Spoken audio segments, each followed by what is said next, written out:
get your point. Yes, you imagined what it would be like to perceive that as a snake, and you drew it purposely. That's actually not, strictly speaking, It's a metaphor. If you're doing a metaphor, it's a creation of the mind and it doesn't exist. You know it doesn't exist. I don't know whether that would be called a metaphor, but anyway, the point is, like, you create something, you purposely generate a mind that is incorrect. That is actually not, strictly speaking, called a wrong consciousness. Because a wrong consciousness, you have no control. It just arises and you wrongly perceive it. Yes, David? And that goes back to Yoa's comment that she said that the mind knows it's wrong. Well, that's the thing. Does it know it before you generate it, or does it happen after? You see, there's a difference. First, you wrongly perceive it without any control, and then you think about it and you go, oh, that was wrong.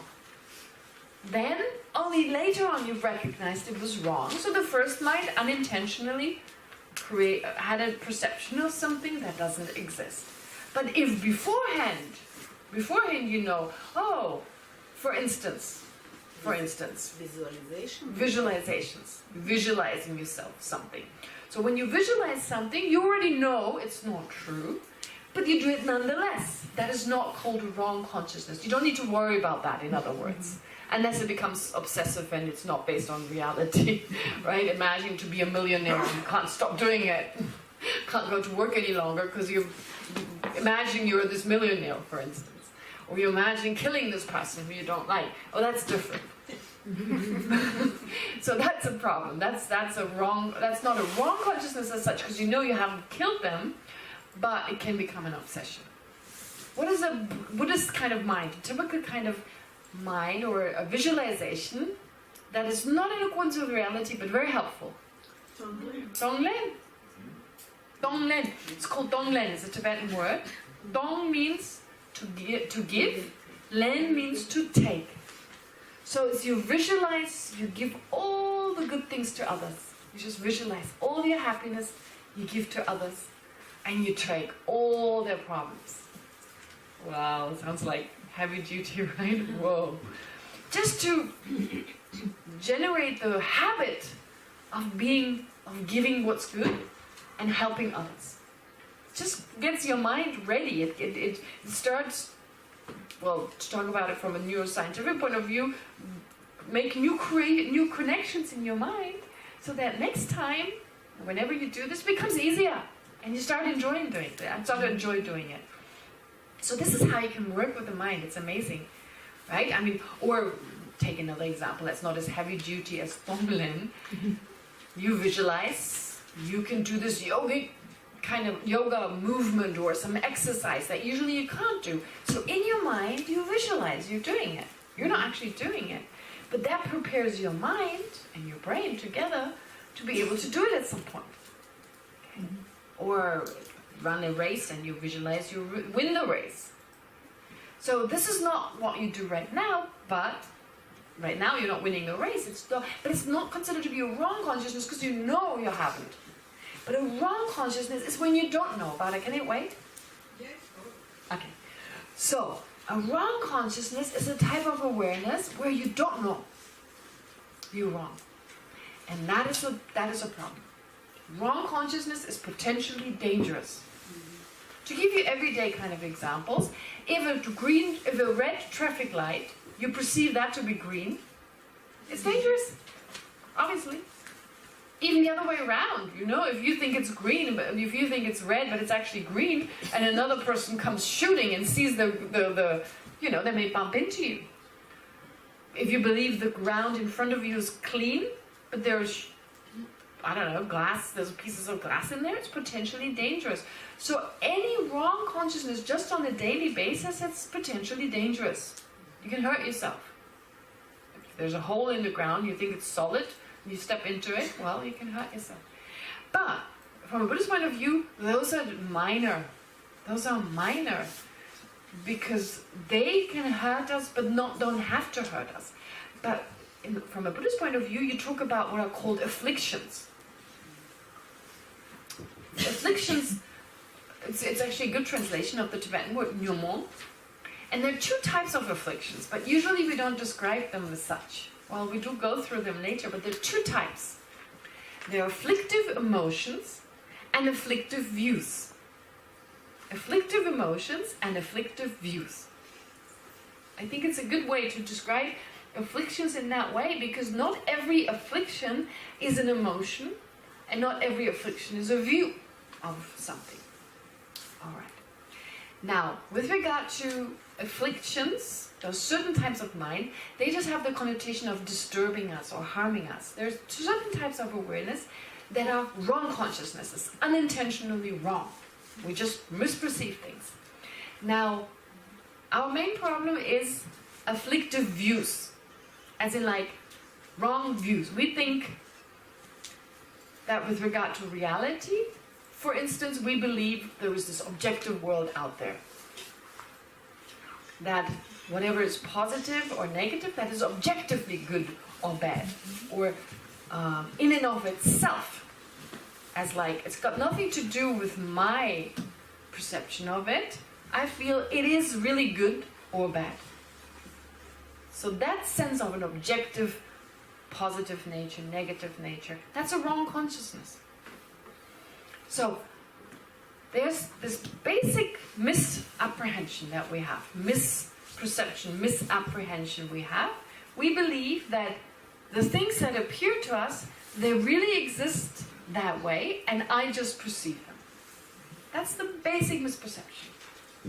So I feel very strongly, what appears is there's an I here, and you're over there.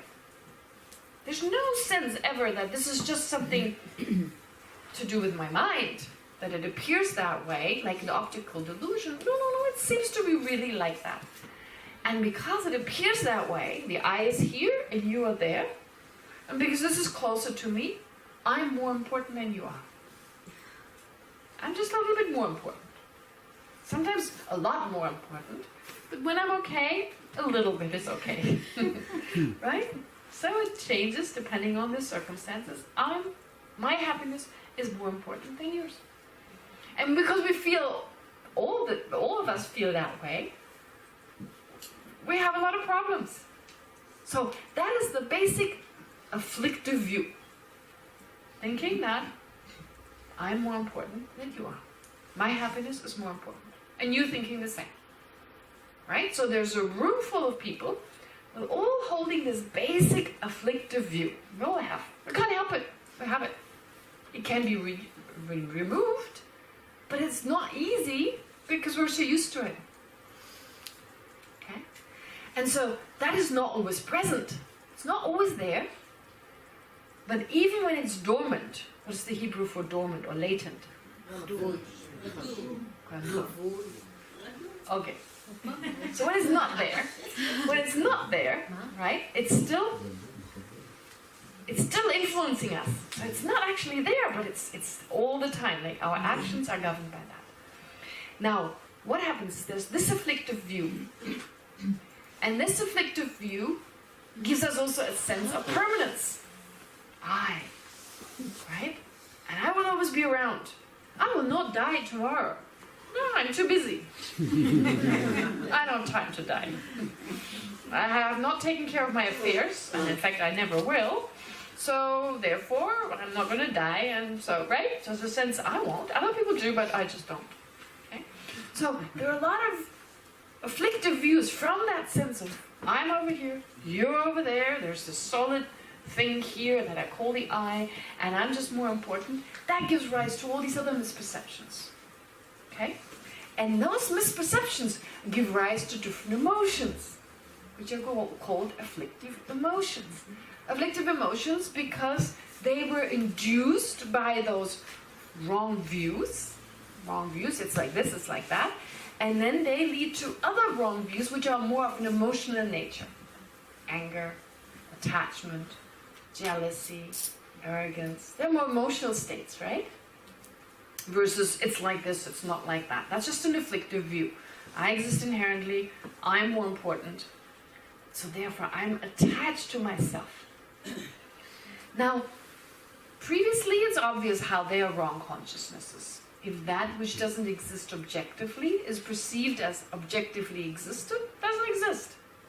That objective independent existence doesn't exist. Me not dying tomorrow, that it's impossible for me to die tomorrow, that doesn't exist, because it is possible for me to die, in fact, within the hour. There's no certainty as to what's going to be tomorrow or just an hour from now. So, to be certain that I'm not going to die, that is a wrong consciousness.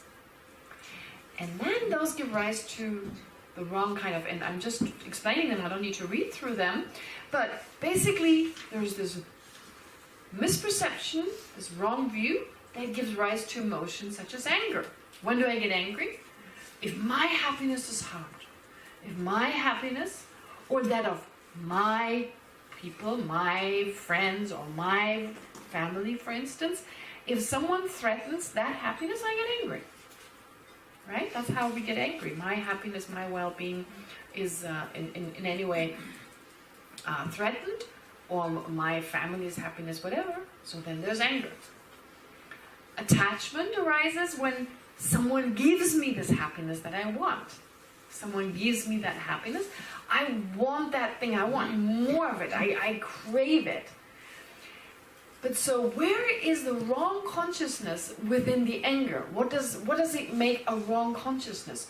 What is the object that doesn't exist? Well, in the anger, it's quite simple. There's actually two ways in which you're wrong with regard to the object. You look at another person, let's say you're angry with another person, and usually there's only one aspect explained. But I believe there's two aspects in which you can be wrong. First of all, what happens is you see something negative within that person. Okay? So negative quality. But now, what happens is that negative quality and the person seem to be identical, seem to be one. It's no longer thinking, oh, this person has that negative quality, which separates them. No, this person becomes that negative quality. Why? Because you exaggerate that negativity. You just exaggerate. In that moment, that anger, what it perceives, the negativity of that other person becomes so big, the whole person becomes that negativity. So usually we only describe the wrong aspect by saying you exaggerate the negativity of that person. Which basically, as a consequence of that, is that the person becomes that negativity. So not only do you exaggerate the negativity, but you can no longer separate that person from the negativity. You can't think of them as being a kind or wonderful person. That mind can't do it. Because when you start thinking about their good quality, your anger loses its fuel. You won't be able to be angry. Right? So sometimes you may actually find yourself when you're really angry with someone, right? And then you're like, ah, and you're like kind of dwelling in your anger, and another person comes along and says, oh, you know, this guy's actually really kind. He saved this little girl the other day. And you go, stop saying that. Stop saying that. I'm really angry right now. You're destroying that anger. Stop doing it. Because that's really when you start thinking about the other person and think about their positive qualities, you can't do it. Okay. So, therefore, it shows that the anger can only survive, can only remain, as long as you exaggerate. Okay? And so, you exaggerate, you add negativity to the person that they don't have, and out of that exaggeration, an exaggerator's response comes forth. So the way you speak, even if you control yourself, it's like, you wouldn't speak like that if you were not angry.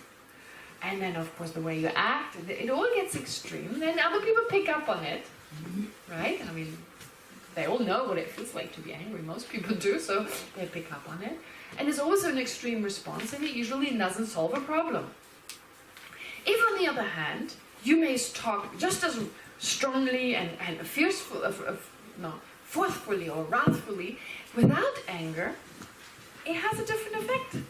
Right? If you scold your children with love in your heart, total love and total concern for their well-being, but you go, that's enough.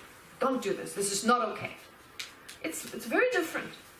And subconsciously, the other person picks up on it. So you can still be, right, needs to be. I mean, the Dalai Lama, I told you, he is not always cuddly cute. Right? I mean, I don't mean to be disrespectful, but usually, he's always so smiling and kind, etc.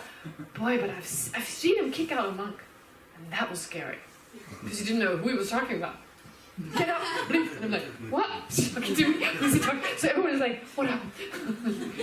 He kicked out this monk, anyway, once, who was terribly misbehaving, but you go like, first moment, oh, he means me. And that was, wow, very, very scary. And during audiences, I've seen him, because his holiness doesn't have much time, and he's like, okay, next question. Okay, what's next? What's next? And he's not being rude or anything, he's just being, come on, let's get on with it. I don't have that much time. I need to see thousands of other people today, so let's get on with it. And of course, when it's required, he's extremely kind and gentle. And at other times, so just being free from anger, it's an exaggerating mind. It's a wrong consciousness that harms us in so many different ways. So wrong consciousness, harmful anger, for instance, or attachment, or jealousy. Attachment is like, oh, can't live without the object. You were always happy without the object, fine, right? Before we met that person, before we had that object, we were okay. And then attachment arises and suddenly, oh, can't live without it. I could before, don't know why now, not, but that's that mind, and it leads to fear. Losing, the fear of losing it, the fear of not having it. So the Tibetans, kind of the way they say it is like, first you have the trouble of having it, and first you have the trouble of not having it, and then you have the trouble of having it. Now you're afraid of losing it, right? So there's trouble.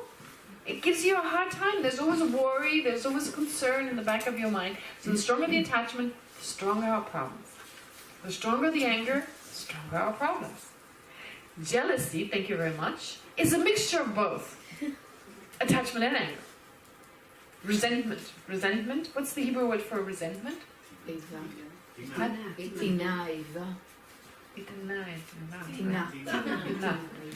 Tina. Oh, tina. Okay. So it's not just anger. It's like this. It may not be that obvious, but just don't like that person. Right? So when we are jealous, jealousy is an interesting one. We very readily accept that we are angry, but who says, I'm jealous? No one says that. And it makes us miserable. Being jealous, like if you're jealous for a few hours, it's just horrible. Horrible. It just doesn't feel good. It's horrible. And you're embarrassed, so you don't talk about it. You're not really admit to it. So jealousy is like you resent the other person. Well, you're attached to something that you want to have, and you resent the other person for having it. So you have both attachment towards one thing and resentment towards the person who has the object. Okay? So you have both in one, two in one. Alright, so wrong consciousness is, and in the sense that the attachment gives you a sense that that object you want so much, you exaggerate its importance, its value, its role in making you happy. Right? Because the object itself, when you have it, it's not like you're maybe happy for an hour or two, and then worry sets in. So really, the time you enjoy the object of attachment, and the time you worry, honestly, it's much more worry involved. Okay? So, therefore, having attachment, having anger, these types of mind, they all exaggerate the qualities of the object. They give you, your mind perceives the object as giving you real happiness, lasting happiness. And it's so hard to recognize that because we're so busy with the attachment. But it's actually recognizing the object here. The object doesn't exist. Okay? So what's your own mind when you really want something? And it's very hard to recognize that because it's quite subtle. It's not that obvious. What's the Hebrew word for subtle? Adin. Adin. Adin. So it's kind of adin.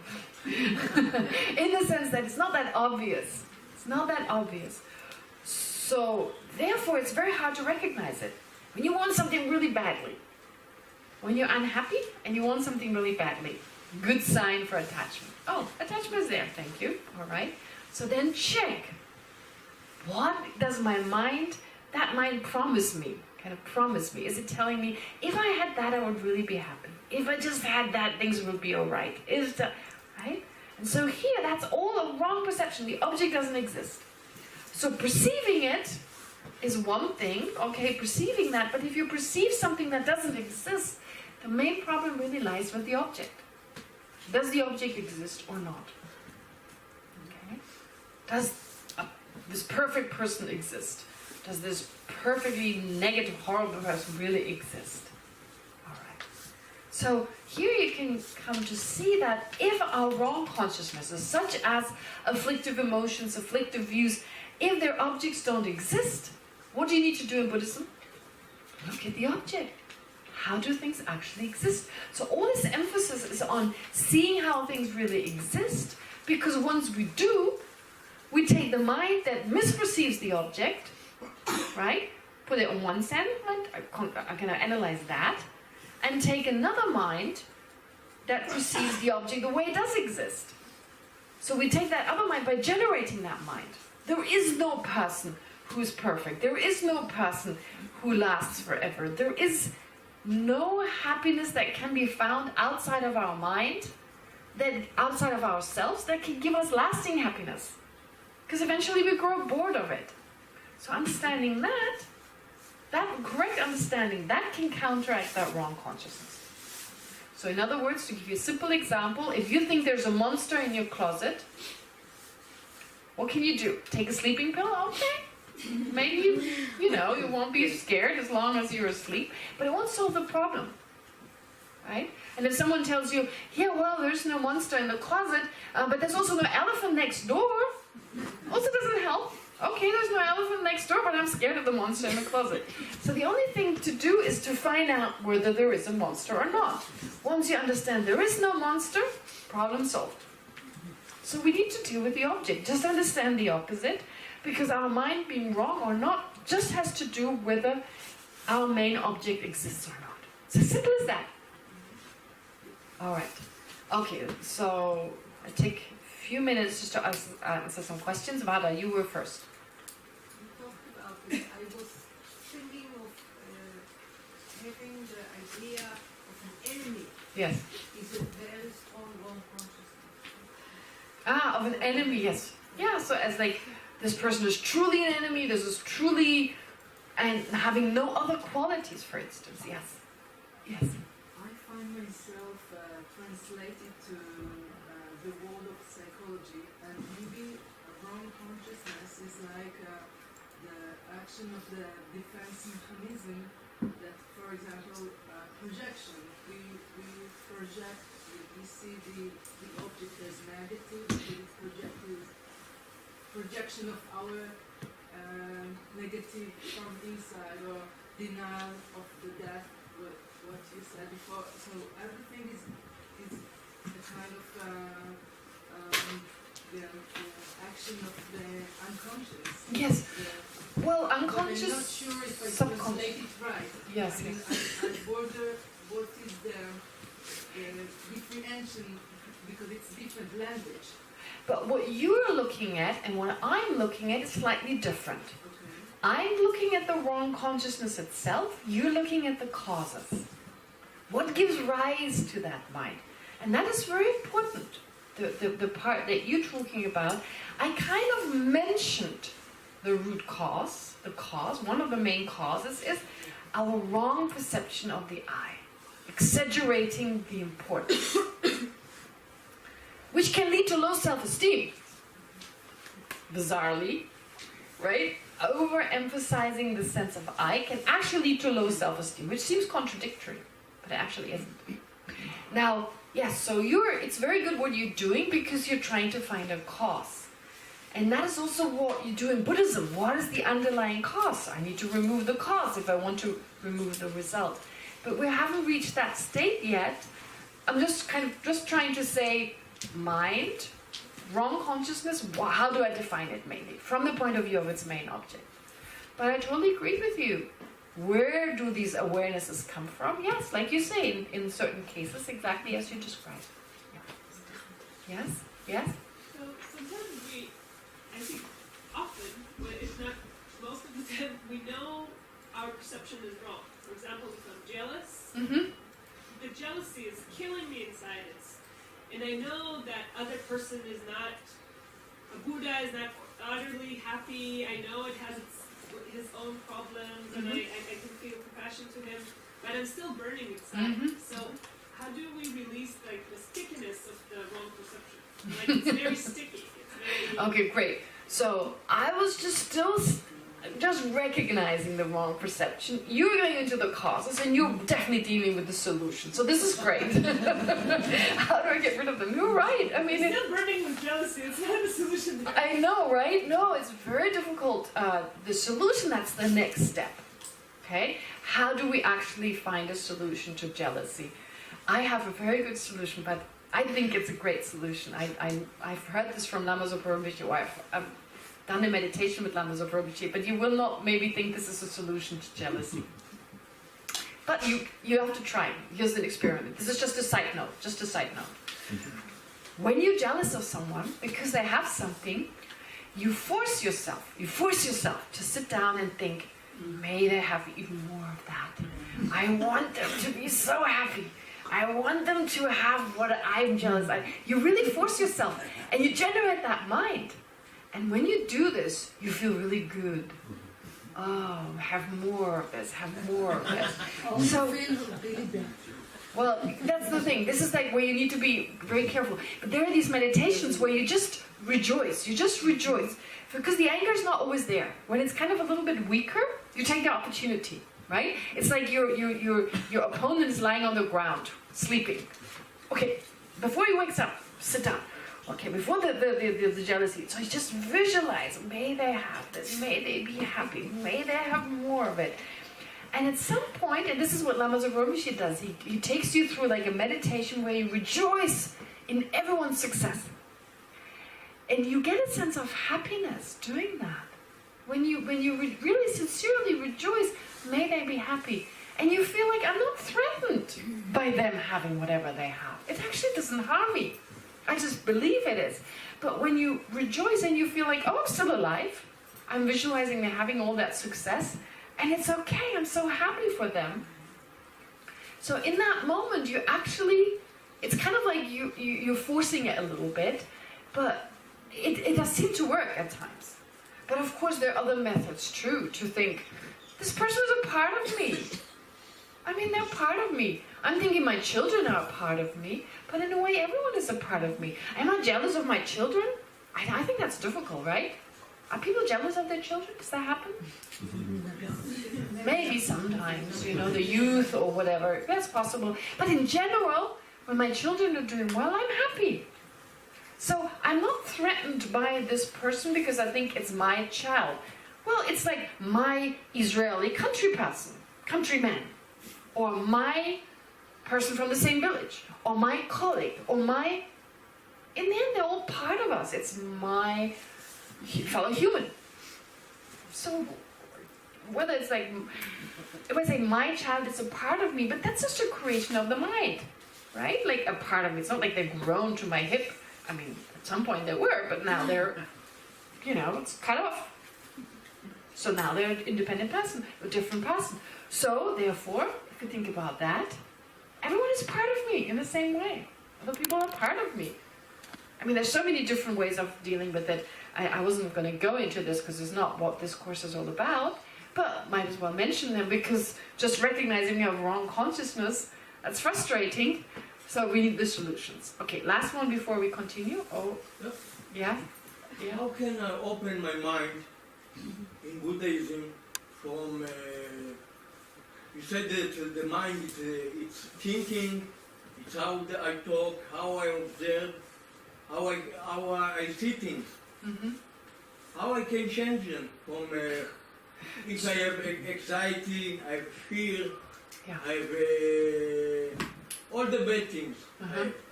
How can I change them in Buddhism? All right. Well, this is what we're doing. The mind. That's what we're trying to do. First, just recognize, understand the mind better. Understand those different awarenesses, such as fear. Fear is a very important one. Fear is very important. Okay? Fear is not mentioned that much. So let's keep that question as like a thread through. In fact, this is something I want you to think about, for instance, during the discussion group. Fear. What you've learned so far now, how does what you've learned so far now explain fear? And is fear a wrong consciousness or not? And if it is, what is the aspect that makes it?